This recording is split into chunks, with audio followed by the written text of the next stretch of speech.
Hola, ¿qué tal? Bienvenidos. Les saludo desde la Venezuela Bolivariana, esta servidora Erika Ortega Sanoja, en este su programa Entrevista de RT. En esta oportunidad tenemos en nuestros estudios a Thierry Meyssan, uno de los más importantes periodistas que ha venido cubriendo la guerra en Siria por más de 6 años in situ, y le damos la bienvenida aquí a Entrevista de RT. Buenos días, señora. Bueno, primero que nada quisiera comentarle el presidente sirio Bashar al-Assad ha dicho que todo lo que ha ocurrido en Venezuela en los últimos tiempos le resulta muy similar a los primeros años de la guerra en Siria. Yo quisiera saber si usted está de acuerdo con esta afirmación del presidente sirio. Sí, totalmente. Vemos que desde hace 2 años, desde la publicación por parte del presidente Barack Obama del decreto ejecutivo contra Venezuela, están preparando una guerra contra Venezuela. El trabajo que hacen con los elementos que aquí llaman oposición es muy similar a lo que pasó en Siria y también antes en Túnez, en Egipto, en Libia, lo que ocurre en Yemen. Estas revoluciones de colores y revoluciones o primaveras árabes que así llamadas, ¿no? No, al comienzo parece una revolución de color, pero el objetivo no es el mismo porque no se trata de derrocar un gobierno y de reemplazarlo por la oposición. Se trata de utilizar al gobierno y a la oposición para que se enfrenten y destruir el país. A Estados Unidos no le interesa quién está en el poder. Su cuestión, su problema, es destruir el país y el Estado. Es decir, la capacidad de resistencia de ese pueblo. Y en este caso, ¿usted cree que en Venezuela está sucediendo eso? ¿Buscan destruir a Venezuela como un Estado-nación? Sí, exacto. Creo que los venezolanos no se dan cuenta de lo que está preparándose. ¿De qué forma? A ver. Al comienzo de las primaveras árabes, los estados, los países afectados, pensaban que era un problema entre el gobierno y la oposición. Pensaron que Estados Unidos quería que los hermanos musulmanes o un grupo semejante llegaran al poder. Sí, en efecto, en cada uno de esos países, Estados Unidos empujó a los hermanos musulmanes, pero no para que llegaran al poder. Eso se ve en Egipto, donde los hermanos musulmanes llegaron al poder, los sacaron y luego volvieron. Y eso puede durar mucho tiempo. El objetivo, en realidad, es destruir el Estado. En este caso, ¿cuál era el interés de los Estados Unidos en Libia y en Siria? Y si hay alguna relación con lo que quieren aquí en Venezuela. ¿Hay alguna relación? En el 2004, varios expertos del Pentágono explicaron y elaboraron libros donde explicaban que en lo sucesivo Estados Unidos iba a librar guerras para dividir al mundo en 2 zonas. ¿Qué tipo de zonas?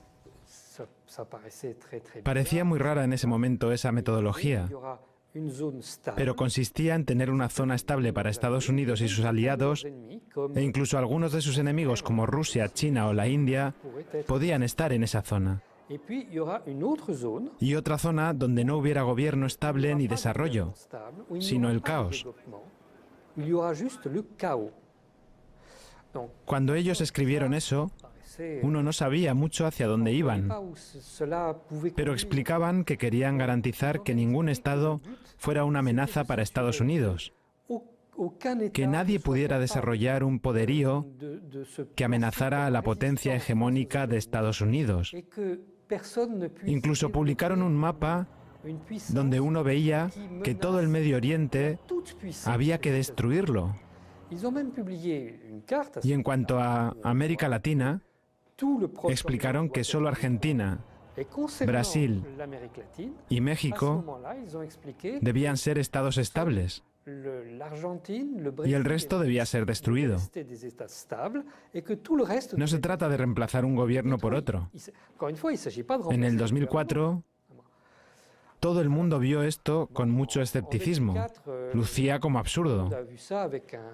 Ahora bien, si vemos lo que pasa actualmente en el Medio Oriente, hay ciudades enteras que han sido arrasadas. desde Libia hasta Yemen. Varios países se han desmoronado de manera que no es un proyecto imaginario, sino que lo están poniendo en práctica y que previeron ponerlo en práctica en Venezuela y por lo menos en el noreste de América Latina. ¿Y por qué cree usted que es ahora, no? ¿Por qué ahora es que se precipitan todas estas acciones de la oposición?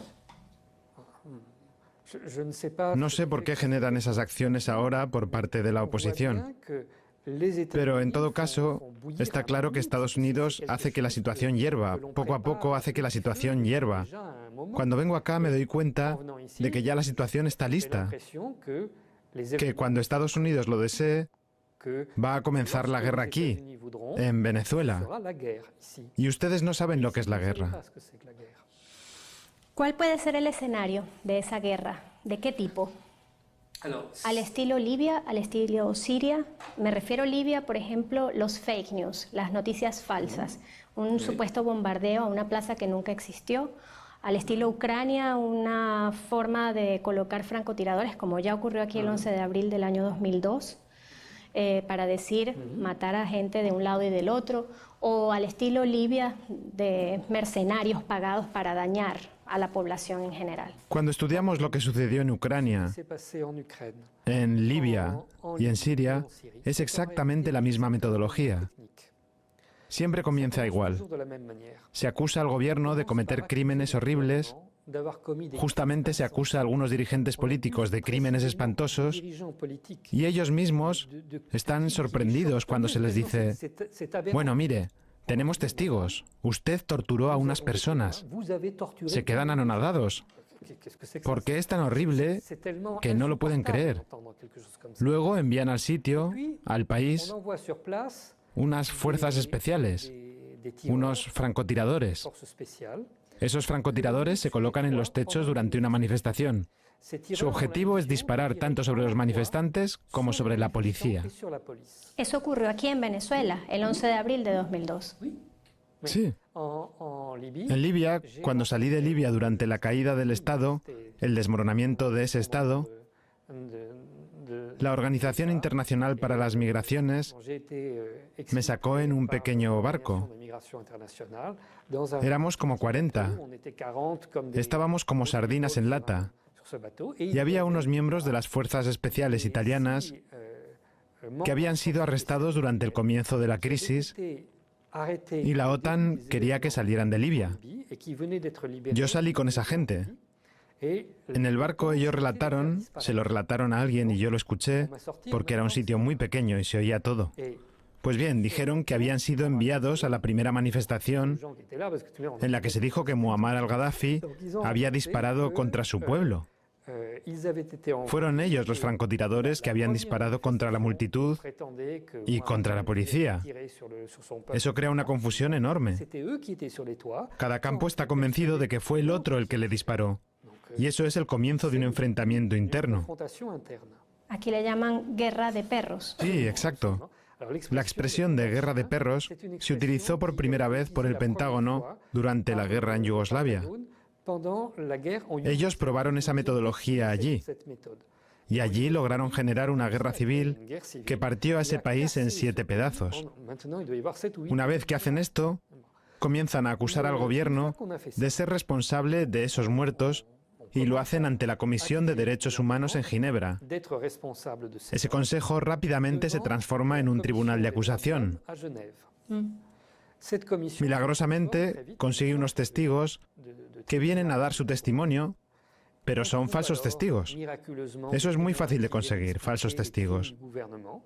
Esos testigos entonces cuentan su relato, eso se avala, y luego esta información se envía al Consejo de Seguridad, que está horrorizado con esa información y autoriza el uso de la fuerza contra ese terrible gobierno que acaba de matar a su población. Simultáneamente, se envía al país unas fuerzas especiales que atacan símbolos del Estado. Por ejemplo, en Siria, por ejemplo, atacaron estatuas del presidente Hafez al-Assad, que es el padre de la Siria moderna. Aquí me imagino que van a atacar las estatuas de Hugo Chávez y destruyen la bandera, la queman, elementos que no tienen valor militar. Es una guerra simbólica. Es una guerra simbólica, en efecto.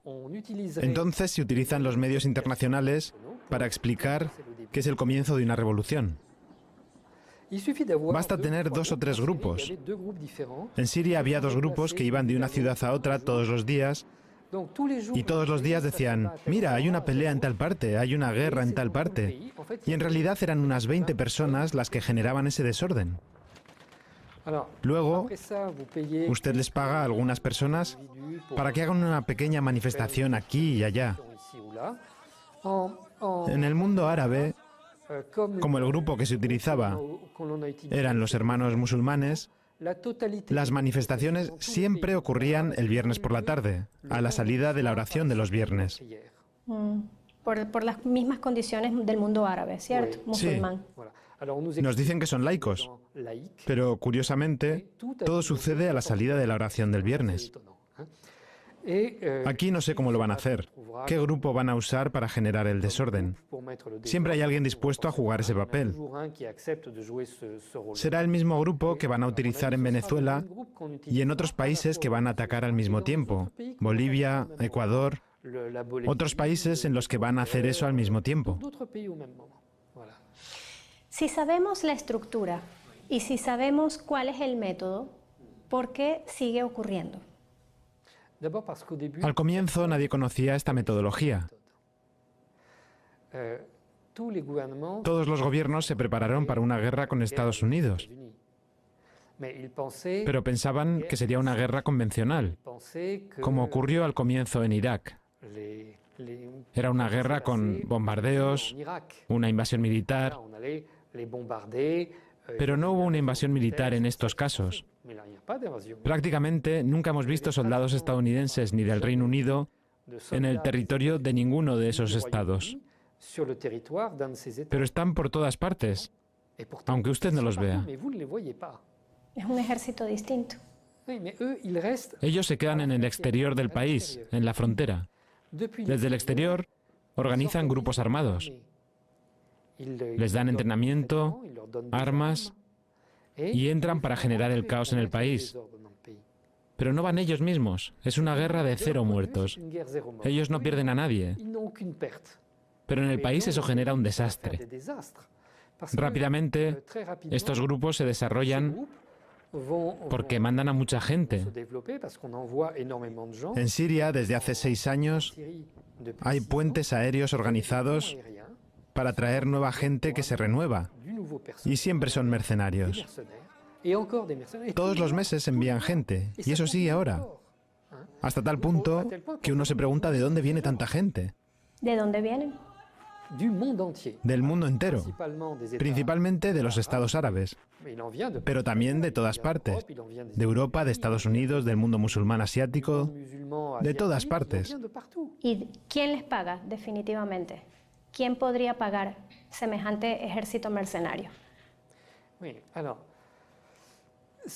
Estos ejércitos de mercenarios no son enviados para ganar. No. Estos ejércitos están allí para destruir. Desde el punto de vista del gobierno, uno piensa que se defienden bien, que llega a desplazar a esos grupos, pero después se da cuenta de que esa gente se burla, que se mueven de un sitio a otro, porque el objetivo es destruir el país, no ganar batallas.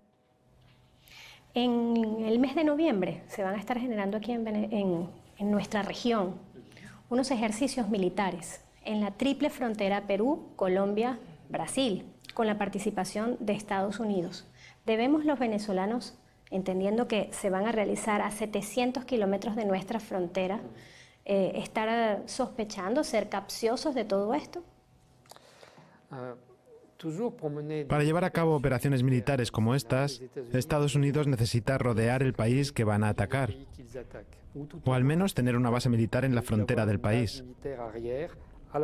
En Libia utilizaron Egipto.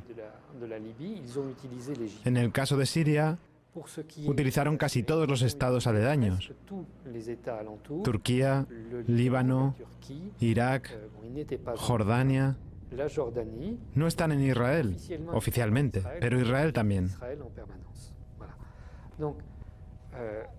Si quieren atacar Venezuela, sin duda que van a utilizar a un estado o varios estados fronterizos de Venezuela. Sin duda los que usted nombró, pero también Guyana, que también puede servir como base importante para generar el desorden. ¿Cómo ve a la Unión Europea en todo este asunto? El papel de la Unión Europea. La Unión Europea es una potencia económica y no política. Desde el punto de vista político, está en línea con Estados Unidos, cosa prevista por los tratados europeos. La Unión Europea no tiene política exterior ni de defensa, contrariamente a lo que se dice. Los tratados europeos establecen que su defensa está garantizada por la OTAN. La Unión Europea es el ala civil y la OTAN es el ala militar. Así funciona estructuralmente. Actualmente hay un servicio exterior de la Unión Europea que elabora informes acerca de lo que ocurre en el mundo y esos informes son inspirados por Estados Unidos a través de un Estado distinto cada vez, aunque en general son los alemanes quienes los redactan para los demás. Este convenio que se ha venido generando en Colombia con el uso de la OTAN, tal vez las bases militares estadounidenses que están allí presentes, ¿tiene alguna relación con lo que está ocurriendo en Venezuela a su juicio? No lo puedo decir ahora, pero es lógico que eso sea lo que están preparando. Si Estados Unidos mantiene y desarrolla sus bases militares en Colombia, no lo hace porque son lindos los colombianos. Lo hace porque está preparando un ataque contra Venezuela. ¿Cuál es el interés en Venezuela, a su juicio? Nada. No les interesa nada en Venezuela. Lo que quieren es destruir el país. No quieren robarles nada a los venezolanos. Ni siquiera el petróleo. No, no es importante para ellos. Ya tienen el petróleo del Golfo de México. Es más que suficiente para ellos. No necesitan el petróleo ni siquiera del Medio Oriente. Por eso es que han destruido el Medio Oriente. Ya no requieren el petróleo de Venezuela y pueden destruir Venezuela. Cuando los españoles vinieron, llegaron a las playas de América Latina. Ninguno de ellos pensaba que iba a robar el oro latinoamericano. Ni siquiera sabían que había. Pensaban que estaban en la India. Fue por eso que hablaban de los indios. Ellos lo que sabían era que querían dominar la región. Querían venir para ser los amos. Ha habido recientemente una persecución de personas ligadas al chavismo, principalmente en Europa, pero también lo hemos visto aquí en la región. Se habla de una cacería, así lo dicen los medios, en forma descarnada. También ha habido pintas en algunas zonas de nuestra ciudad, Caracas, donde se colocan los rostros de personas vinculadas al chavismo y se dice que hay que exterminar, literal, a las plagas. ¿De dónde viene ese discurso? ¿Por qué se maneja ese discurso?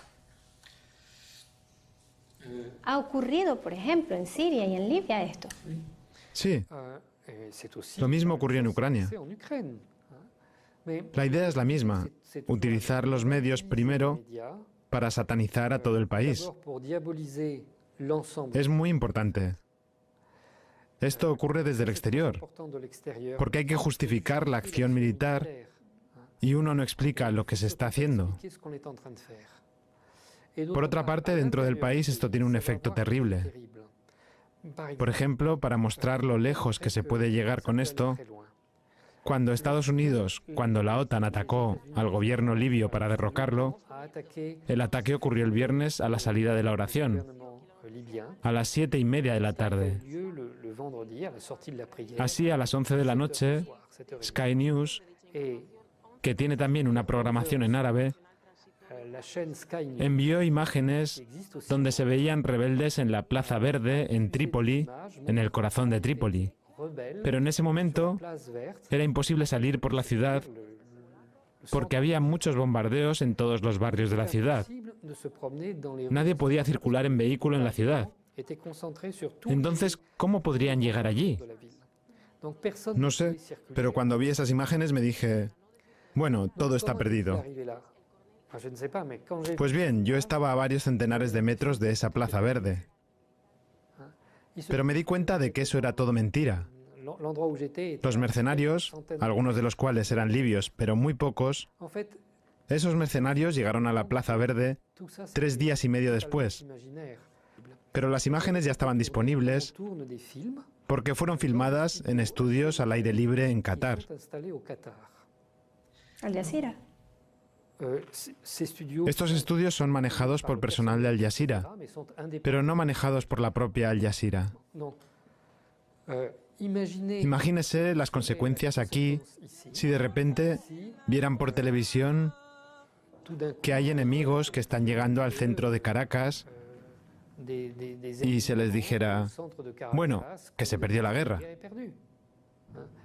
Siguiendo este modelo y yendo un poco más lejos, Estados Unidos previó en marzo del 2012, en Siria, reemplazar cadenas de televisión sirias por falsas cadenas de televisión. En Siria, la televisión es por vía satélite solamente. Hay 2 satélites que se utilizan. Uno que pertenece a la Liga Árabe y otro que pertenece a Egipto. Entonces dijeron que retiraban la autorización a Siria porque era una dictadura terrible y cortaron esas retransmisiones satelitales. Ya no había una televisión nacional. Durante 2 días no hubo televisión nacional siria. Entonces la Agencia de Seguridad Nacional de Estados Unidos envió una señal desde Australia y la envió a través de estos satélites. Una señal donde se veían imágenes del ejército sirio. Son informaciones de 2 minutos repetidas varias veces. Y la idea era reproducir en un estudio en Qatar, un estudio de la televisión nacional siria. Y habían convencido a 2 periodistas sirios que se fueron a Qatar, 2 traidores, para hacer un programa con el logo de la televisión siria que transmitieron por el canal reservado al canal sirio, pero porque eran de manera traidores. que se veían 2 caras conocidas, 2 periodistas conocidos, periodistas sirios, que explicaban que el gobierno acababa de huir del país y que había un gobierno seleccionado por Arabia Saudita. Esto no lo pasaron finalmente, porque Siria hizo un trabajo importante en Naciones Unidas. Y Rusia se opuso y escribió al Consejo de Seguridad diciendo que si algo así ocurría, generaría la Tercera Guerra Mundial. Entiendo. Un mensaje a la oposición venezolana que confía en aquella dirigencia que va a los Estados Unidos a solicitar intervención en Venezuela. Rápidamente, porque ya nos quedan 2 minutos. Todas estas oposiciones están cometiendo un error. Los movimientos opositores, ya sea aquí en Venezuela como en el mundo árabe, serán todos destruidos, tal y como habrán permitido la destrucción de los gobiernos a los que se oponen. Porque Estados Unidos se burla de ellos más que de los gobiernos. Ellos no representan a mucha gente tampoco. Aquí en Venezuela se habla de grandes manifestaciones contra el gobierno, pero nadie las ha visto tan grandes en realidad. Se habla de ellas, pero eso es todo. En Siria organicé el primer viaje de la prensa internacional al comienzo de la guerra. Acabábamos de salir de Homs y los periodistas recibieron un mensaje diciéndoles que había una manifestación de 500.000 personas en Homs contra el gobierno. Habíamos recorrido 20 kilómetros y algunos se volvieron para ver esa manifestación de 500.000 personas. Dieron vueltas por el centro de la ciudad y no vieron nada, ni siquiera una pequeña manifestación. No había nadie. Se inventa lo que se quiere. Los representantes de esta oposición, que no existe, pueden vivir en París, en Estambul, aquí, no sé, puede que estén en Nueva York, por ejemplo. Pueden vivir en hoteles y decir, nosotros representamos al pueblo venezolano, pero no representan a mucha gente. Al final de esto, Estados Unidos va a deshacerse de ellos sin ningún problema. Como la guerra dura mucho en Siria, vemos que es la tercera oposición que fabrican. Las otras 2 oposiciones desaparecieron, no hay forma de encontrarlas. En Libia, donde el gobierno cayó y la oposición se hizo con el poder, la guerra sigue. Y actualmente sigue contra esta oposición que está en el poder. No hay solución para ella. Lo cierto es que el objetivo no es asumir el poder, sino destruir el país, y eso es algo muy distinto. Y para el pueblo, digamos, el que cree en la revolución bolivariana y a los pueblos del mundo que también la defienden, ¿qué les dice? Digo que siempre se puede resistir. Que la diferencia entre el poder de Estados Unidos, del Reino Unido y sus aliados de un lado, y el poder de Venezuela del otro lado, esta diferencia hará que ustedes nunca puedan ganar contra esta gente.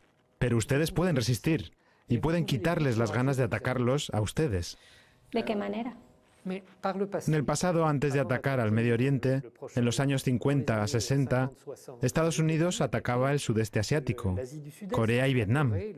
Y perdieron en Corea, perdieron en Vietnam, a pesar de que eran países muy pequeños.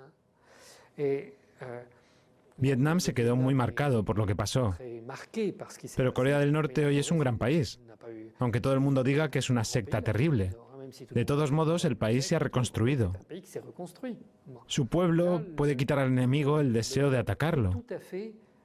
Puede que Estados Unidos busque otros modos de hacerlo. Pero ustedes pueden salvar su país. Gracias, Thierry Meyssan, por esta entrevista aquí en Caracas, Venezuela, para RT. Muchas gracias. Y nosotros de esta forma terminamos esta entrevista que hemos llevado a ustedes desde la Venezuela bolivariana, como siempre, esta servidora Erika Ortega Sanoja. Nos vemos.